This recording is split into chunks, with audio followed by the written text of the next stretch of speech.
Pastor Elroy, dan hari ini live streaming kita berjudul Hematohidrosis, kemenangan psikologis Kristus di Getsemani sebelum akhirnya nanti menuju ke Bukit Golgota dan kemenangan yang sesungguhnya mutlak di atas kayu salib atas dosa dan penebusan manusia. Nah, sahabat yang diberkati oleh Tuhan, oke ya, mari kita lihat dulu, saya siapkan materinya bagi kita. Nah, sebelumnya mari kita berdoa dulu supaya materi ini dapat menjadi berkat bagi kita. Bapa, di dalam nama Tuhan Yesus, kami berdoa dalam proses belajar ini. Kami akan belajar tentang satu topik, yaitu hematohidrosis, kemenangan psikologi Tuhan Yesus di Bukit Getsemani sebelum akhirnya menuju menjadi kemenangan yang mutlak fundamental atas dosa dan kemudian penebusan itu terjadi. Kami berdoa tolong kami supaya kami bisa mengalami psikoedukasi dengan materi ini. Tidak saja memenuhi knowledge kami, pengetahuan dan akal budi kami, penalaran deduktif kami tentang segala sesuatu tentang hal-hal yang teologis, tapi juga karakter, kelakuan, dan sikap kami berubah. Dengan demikian kami punya ajaran yang benar secara ortodoksa, kemudian ortolatria dalam ibadah 24 hour in our daily life, dan kemudian juga di dalam praksisnya perilaku kami menjadi benar. Kami berdoa dan mengucap syukur dalam nama Tuhan Yesus. Amin. Nah, sahabat-sahabat yang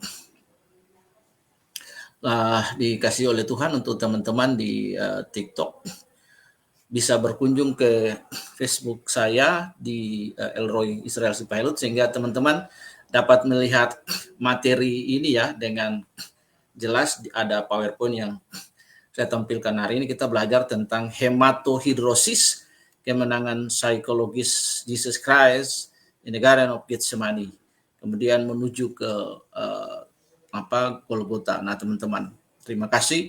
Saya mohon teman-teman juga yang nanti masuk di TikTok tidak usah untuk melakukan tap-tap layar, tidak usah juga untuk memberikan gift, teman-teman ya yang nonton di TikTok, tidak usah tap-tap layar dan tidak usah gift ya.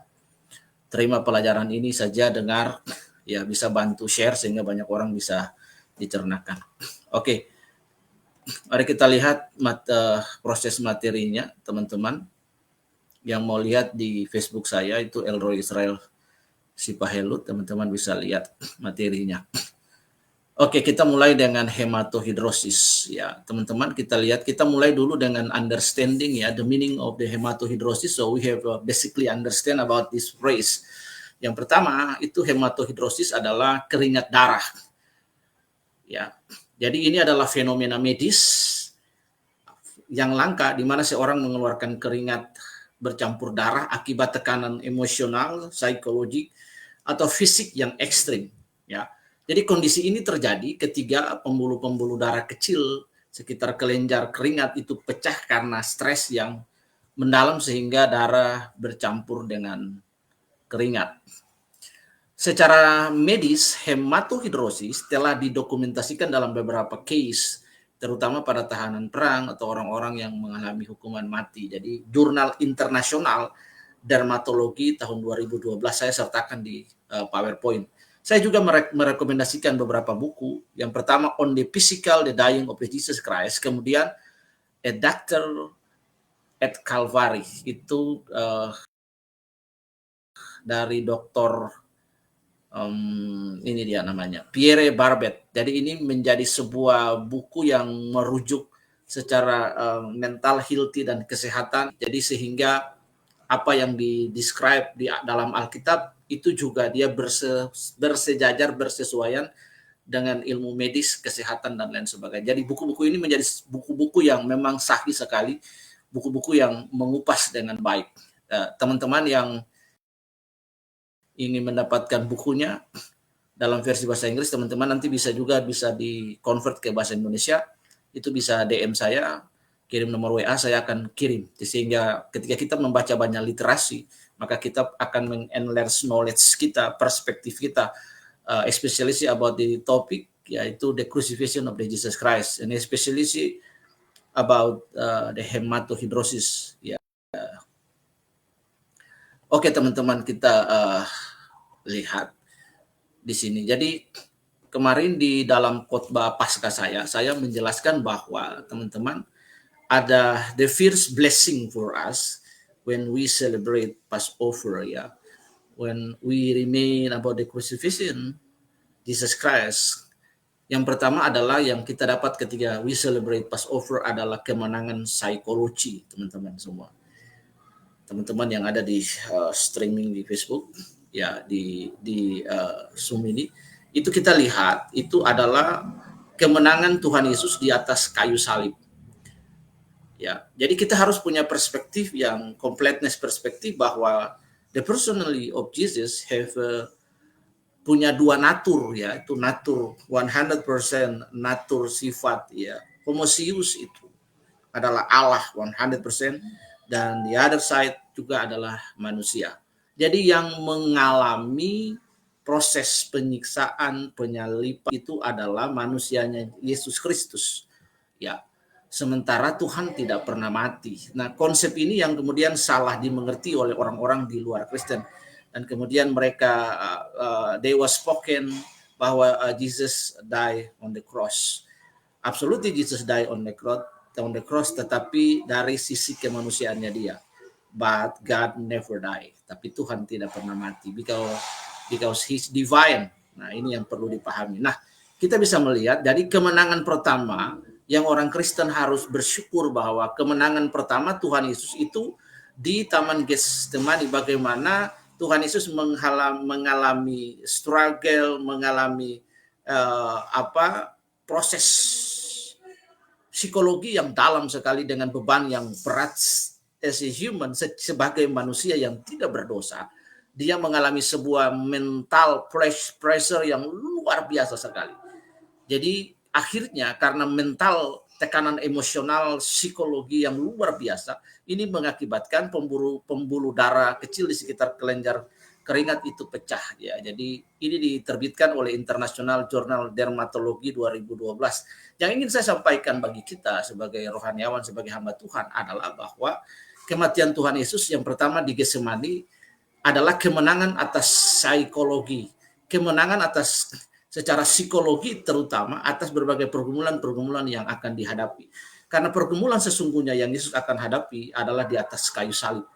Pergumulannya begitu berat, dan kita dapat melihat proses pergumulan. Kalau teman-teman bisa menonton film Passion of the Christ, we will see how the process of the crucifixion from the Jesus Christ.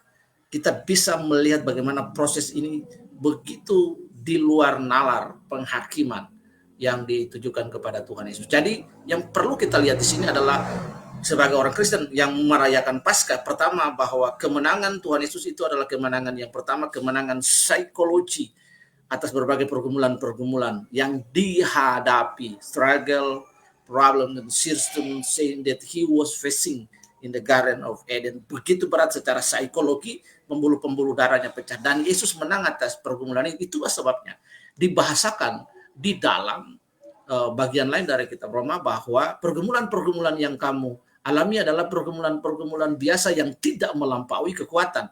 Ketika kamu dicobai, Tuhan akan memberikan jalan keluar dan kemenangan karena Yesus telah menang atas berbagai-bagai pencobaan. Jadi kemenangan Yesus menjadi kemenangan Yesus di atas di Bukit Getsemani itu menjadi sebuah foundation bahwa seseorang harus mengalami kemenangan, kemerdekaan secara psikologi before he facing the truly sufferings on the cross.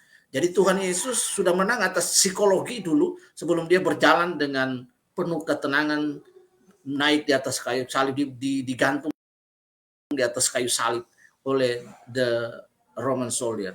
Nah, ini teman-teman yang bisa kita lihat. Jadi kekristenan mengajarkan kita bahwa kalau kita sudah, itulah sebabnya Alkitab menjelaskan bahwa ketika seseorang menjadi takut, Alkitab berkata bahwa orang penakut tidak masuk dalam kerajaan surga. Karena orang yang takut itu, orang yang mengalami ketakutan itu akan mempengaruhi psikologinya dia, mempengaruhi mental healthy-nya dia. Sehingga orang yang takut ketika menghadapi pergumulan-pergumulan, dia sudah kalah terlebih dahulu. Kemenangan psikologi kita atas pergumulan itu menjadi penentu bahwa kita akan menang atas pergumulan-pergumulan yang kita hadapi. Nah, ini yang penting sekali. Ilahi ini mendorong kita supaya kita dapat melihat dengan bagaimana divine perspektif bahwa before Jesus Christ have on the cross die for us, the first victory in the Garden of Eden is the victory of psikologi, adalah kemenangan psikologi Tuhan Yesus di atas kayu salib, di Getsemani sebelum pergi di kayu salib. Nah, ini yang penting. Jadi seringkali ketika kita menghadapi pergumulan hidup kita sudah keder duluan. Ketika kita menghadapi berbagai struggle, circumstance, the problem that was facing in our daily life 24 hour in the other area from our life, itu kita udah takut duluan gitu loh. Jadi sebenarnya kita harus siap secara kemenangan psikologi itu kita terlebih dahulu atas pergumulan-pergumulan yang kita hadapi. Beberapa hari ini saya merilis anak-anak didik saya yang kemudian akan dari mahasiswa-mahasiswa yang saya bina, yang saya didik di kampus-kampus pariwisata. Itu beberapa mereka akan ke luar negeri dan mereka minta saya berdoa kepada mereka. Saya menjelaskan bahwa secara psikologi ketika kamu diwawancara, kamu harus menang dulu secara psikologi before you facing the real interview. Kamu harus menang dulu terhadap psikologi yang ditawarkan oleh perusahaan. Jadi bagaimana ketika kamu menghadapi interview itu sudah dibuat disimulasi sebuah psikologi, kamu akan takut dan lain sebagainya. Tenang, hadapi, jawab pertanyaannya, strike, singkat, padat, jelas, berisi di situ. Jadi itu supaya kita nggak keder. Orang-orang yang mengalami tes, interview untuk kerja itu jujur itu mereka menghadapi aspek psikologi itu dulu. Sebelum dia di interview dia udah takut duluan. Nah, kembali ke konteks bagaimana Yesus di Taman Getsemani, kita dapat melihat bahwa Tuhan Yesus menang atas pertarungan psikologi di dalam dirinya dia before going, sebelum dia pergi ke kayu salib dan kemudian menebus kita di atas kayu salib, kemenangan atas dosa di atas kayu salib secara mutlak dan fundamental bagi kita menjadi sebuah paripurna daripada penderitaan. Nah, Bapak Ibu yang dikasihi oleh Tuhan, kemudian kita bisa melihat di sini kita melihat analisis konteks. Nah, saya ingin rubah tampilannya teman-teman sebentar yang di Facebook. Saya ingin rubah ini. Di sini kita bisa melihat dari buku on the physical death of the Jesus Christ. Jadi kita bisa melihat teman-teman yang mengikuti saya di Facebook di ruang Zoom ini kan bisa melihat ya di sini ya. Oke. Ya. Oke, teman-teman sekarang udah bisa lihat ya. Oke, saya kasih screen layar di sini. Nah, oke teman-teman. Teman-teman bisa lihat di sini itu bagaimana gambar ini muncul. Jadi ini bisa melihat arah the direction of whip marks, itu arah cambuknya prajurit Romawi itu di tulang belakangnya Tuhan Yesus itu harus ditelanjangi. Jadi itu proses hukuman itu SOP, jadi standard operational procedure the Roman centurion itu untuk dicambuk di belakang tubuh Tuhan Yesus. Jadi seperti orang keroan gitu, silang. Dan cambuk itu ada small bones, ada metal balls dan lain-lain di situ. Ada liter tongs di situ, kemudian ada wooden handle. Itu cambuk itu dibuat. Ya, jadi bagaimana dia diikat di situ. Jadi memang prosedur ini supaya memang manusia yang dicambuk atau yang dihukum itu memang benar-benar mengalami kondisi yang parah sekali. Nah, ini teman-teman lihat. Jadi kalau mau bukunya bisa di DM, saya kirim bukunya. Ya teman-teman bisa mempelajari. Nah, kita lihat bagaimana terjemahan ini sehingga kita mengerti. Ya, jadi pencambukan merupakan tindakan awal yang sah dalam eksekusi Roma dan hanya wanita dan para senator kalau kita belajar tentara Romawi itu ada kelas-kelasnya ya. Itu ada golongan praetorian. Nah, kunjungi akun Instagram itu The Roman History. Jadi teman-teman bisa lihat gambar-gambar yang keren di situ. tentang klasifikasi para senator. Jadi digunakan cambuk pendek atau flagellum dengan beberapa tali tunggal atau jalinan dengan panjang yang bervariasi, yang mana bola-bola kecil atau potongan tulang domba yang tajam diikatkan pada jarak tertentu. Ya, kita bisa lihat di gambar yang saya share ini, teman-teman. Digunakan untuk pencambukan. Laki-laki ditelanjangi pakaiannya dan tangannya diikat. Jadi ini. Nah, kemudian kita lihat di sini. Ini tentang the medical aspect of dari penyalipan ini. Kita bisa melihat di sini bahwa ketika tentara Romawi berulang kali memukul punggung korban dengan kekuatan penuh, maka bola besi tersebut akan menyebabkan luka memar yang dalam dan tali kulit serta tulang domba akan melukai kulit dan jaringan substan. Kemudian seiring dengan pencambukan yang berlanjut, kita bisa melihat bahwa pencambukan itu 40 kali. Tetapi dalam hukum Yahudi itu berbeda. Mereka kalau jumlahnya 40, mereka cuma 39 karena asas keadilan di situ. Takut-takutnya mereka jangan sampai mereka kurang dan mereka lebih, kalau lebih maka mereka mengambil hak dari yang dicambuk. Nah, ini teman-teman. Jadi kita kembali lagi melihat di sini data-data ini dan jurnal-jurnal ini, kemudian buku-buku ini akan menolong kita. So we have enlarged perspective about this topic. Nah, kita lihat lagi teman-teman sebentar, hematohidrosis, kita lihat di sini. Ya. Oke. Ya, kita lihat di sini tentang analisis teks dan konteks ya. Jadi latar belakang Getsemani. Getsemani adalah tempat Yesus berdoa sebelum ditangkap. Ia mengalami agonia, pertarungan batin yang sangat mendalam. Kita bisa melihat aspek medis. Yang pertama, hematohidrosis adalah respon tubuh terhadap stres ekstrim yang sesuai dengan keadaan Yesus yang menghadapi realita penderitaan di salib. Simbol teologis, secara simboliknya teologis, keringat darah melambangkan penderitaan penebusan. Yesus menanggung dosa manusia. Ketaatan mutlak, meski takut ia berserah kepada kehendak Bapa. Nah, kemarin dalam khotbah Paskah juga saya menjelaskan tentang selain Tuhan Yesus mengalami hematohidrosis, dia mengalami juga beberapa hal. Yang pertama, pembulian. Nah, di situ mereka memakukan mahkota duri di atas kepalanya. Itu sebenarnya bukan sebuah prosedur, tapi itu sebuah mocking ya, yang ditujukan kepada pribadi Yesus. Yang kedua, kita bisa melihat bagaimana Pilatus berdiri di depan Tuhan Yesus dan dia menunjuk Tuhan Yesus, dia berkata ecce homo.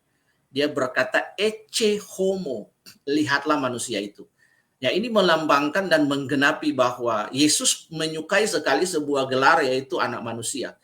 Tetapi yang digunakan Pilatus di situ ecce homo itu adalah yang benar-benar merendahkan Tuhan Yesus. Setelah dianiaya, dicambuk, disalib, digebukin sedemikian rupa sebelum disalib, jadi benar-benar Pilatus berkata ecce homo. Jadi ada dignity di situ. Semua manusia itu punya dignity, punya moral, punya honor, tetapi Yesus direndahkan sedemikian rupa. Ya, supaya ini juga menggenapi Filipi pasal yang kedua, teman-teman, ayat yang ke-8, yang di situ kita baca istilah Yunaninya adalah kenosis. Jadi kata kenosis atau kenop itu artinya there's no reputation, dibuat sama sekali tidak punya reputasi.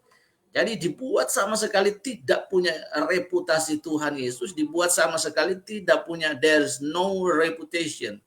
Ya, di situ tidak ada harga. Kalau budak di Amerika, kita tidak saja bisa melihat dari sisi yang buruk, tapi juga ada hal-hal baik di situ. Tapi benar-benar Tuhan Yesus ya benar-benar dibuat, there's no reputation on him.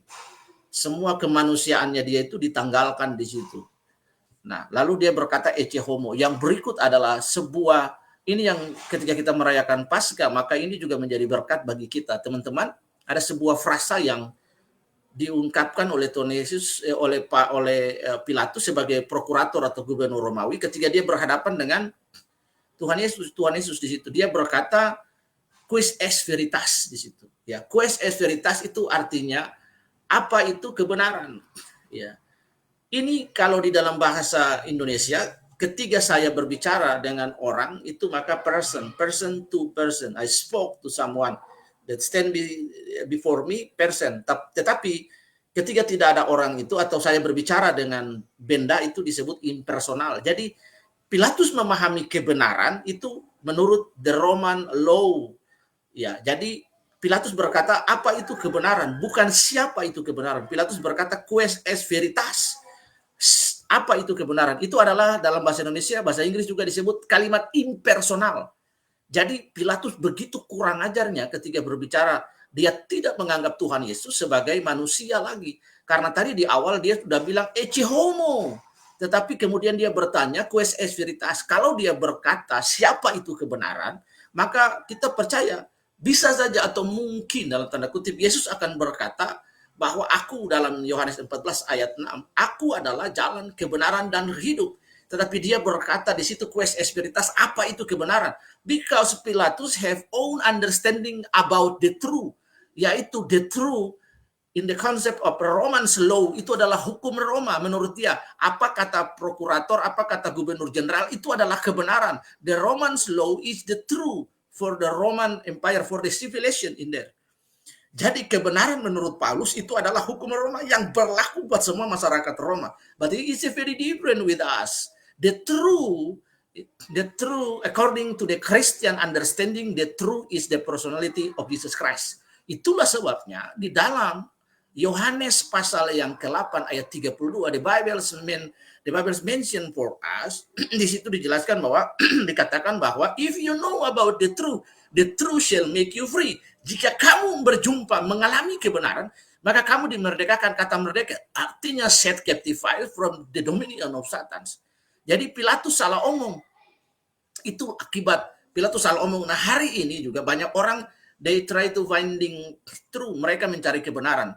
Bapak Ibu yang dikasihi oleh Tuhan, kebenaran dalam kekristenan just the only one, unique, yaitu the personality of the Jesus Christ. Itulah sebabnya when someone meet with Jesus, encounter with Jesus Christ as a personality, he encounter with the personality of God, encounter with the love, encounter with the kindness of God.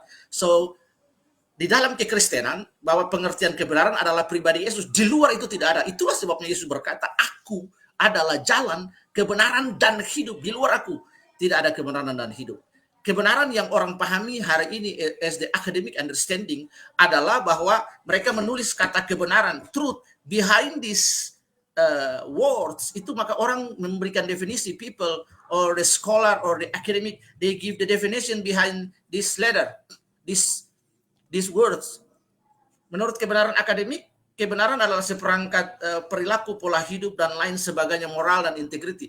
But it is very different. In the Christianity, we know the truth is the personality of the Jesus Christ. Kebenaran bagi Kristenan adalah pribadi Tuhan. Sudah itu tidak berubah. Setiap orang yang berjumpa dengan kebenaran itu pasti hidupnya dimerdekakan, pasti disembuhkan, pasti dipulihkan oleh Tuhan, diampuni dosanya. Perempuan yang sakit pendarahan 32 tahun, when she meet with Jesus Christ, dia disembuhkan. Bapak Ibu yang dikasihi oleh Tuhan, Bartimeus yang buta bertemu dengan Tuhan, paralysis that for a long time in the gate of the Lamb in the Jerusalem, when he meet with Jesus Christ, dia mengalami kesembuhan. And every person that was meet with Jesus Christ might heal. There's no one can restore our situation better than God. Tidak ada seorang pun yang dapat memulihkan keadaan kita, kondisi kita, kecuali Tuhan Yesus. Jadi ini adalah kemenangan psikologi. Aspek medisnya adalah hematohidrosis merupakan respon tubuh terhadap stres ekstrim yang sesuai dengan keadaan Yesus yang menghadapi penderitaan di atas kayu salib. Jadi kemenangan pertama Tuhan Yesus di atas Taman Eden adalah kemenangan psikologis sebelum dia pergi. Itulahnya Bapak Ibu, jangan kita takut. Orang-orang yang takut itu meragukan keberadaan Allah. Alkitab berkata orang yang takut, penakut tidak memasuki kerajaan surga. Karena ketika kita takut, maka kita percaya apakah benar-benar sungguh-sungguh there's a God. Apakah ada Allah? Nah, itulah sebabnya kita harus punya iman. Jangan takut dengan persoalan-persoalan yang kita hadapi, sebab Yesus pun telah menang atas persoalan psikologi. Jadi kalau ketika ada pergumulan, kita tidak usah takut. Kita harus punya kesiapan psikologi dulu sebelum kita menghadapi. Kalau kita sudah secara psikologi kita udah kalah duluan, pasti yakin persoalan-persoalan di depan kita yang akan kita selesaikan itu akan berantakan.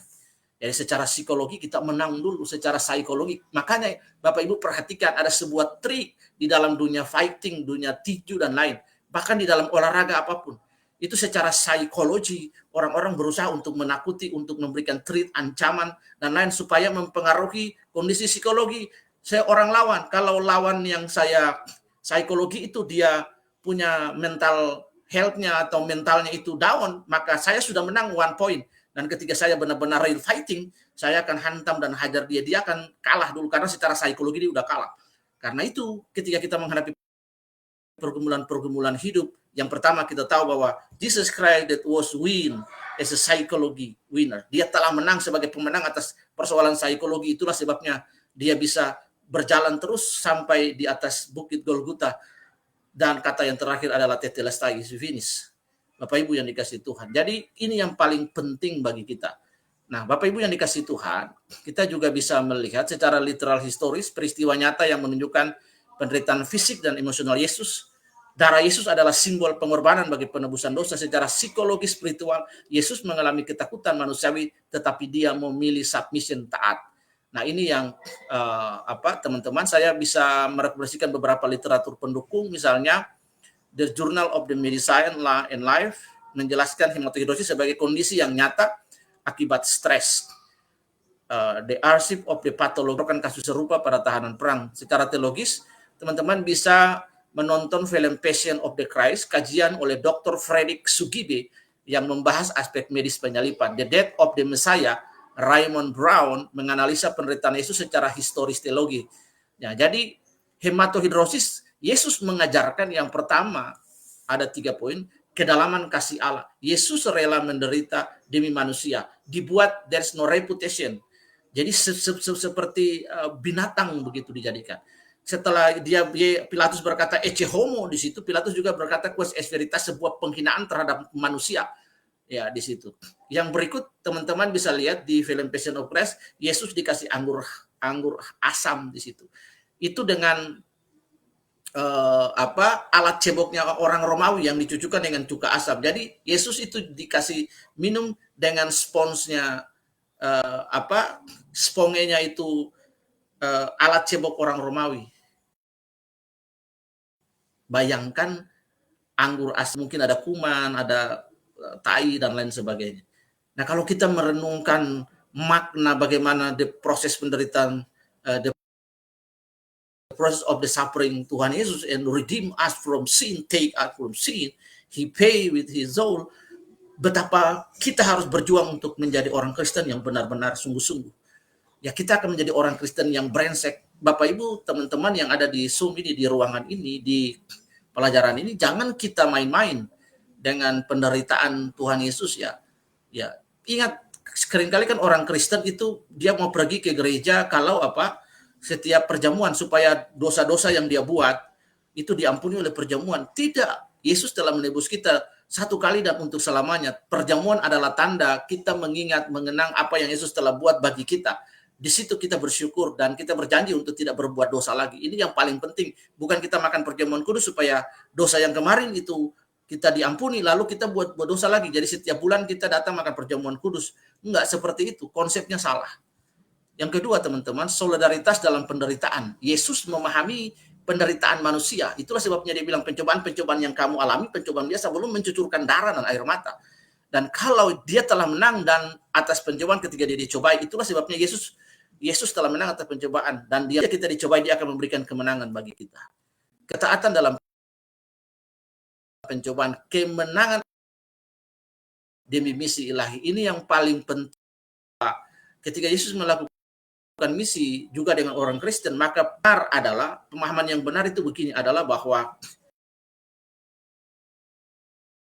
let your will be done. Biarlah kehendakmu yang jadi. Not my will, not my own will, but your will. Doa Bapa kami juga demikian. Let your will be done. Yesus berkata, I do your will. I do my Father will.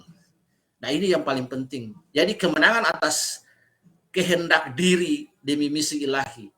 Nah, Bapak Ibu yang dikasih Tuhan, dengan demikian maka kesimpulan bagi kita adalah hematohidrosis Yesus di Getsemani adalah peristiwa nyata baik secara medis maupun teologis ya, yang menegaskan betapa beratnya penderitaan bagi keselamatan manusia. Jadi tafsir singkat dan penjelasan singkat ini akan menolong kita menggabungkan pendekatan sains, histori, dan faith untuk memahami kedalaman pengorbanan Tuhan Yesus, teman-teman. Nah, saya menyiapkan beberapa buku bagi teman-teman, nanti bisa di DM saya ya.